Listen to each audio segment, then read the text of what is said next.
Good morning. So this video is quickly to show you how to prep your object for 3D printing. In this case, we'll use a project we're working in science. This is a volcano project. We're reproducing volcanoes to see the inner workings, see the anatomy. When you're ready for the final step, when you're ready to have this object sliced and 3D printed, you need to make a couple checks first. First, you want to make sure that you don't have anything sticking out below the work plane. If you have any object sticking out below the work plane, it will interfere with the 3D printing.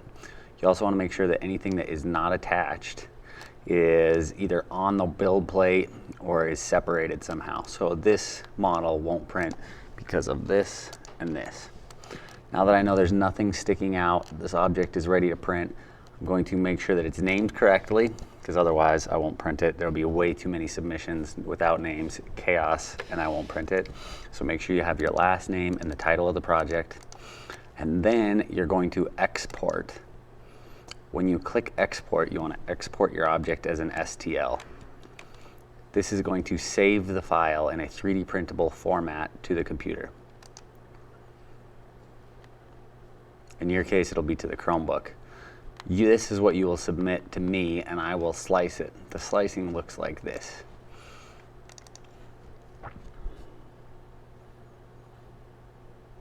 And again, the amount of time required to print these is extensive, and the amount of material is extensive, so make sure you're only submitting your best work. So here's our object, here's our volcano. As of right now, this is how it's going to print. Let's just see how much plastic, time, and money this will cost.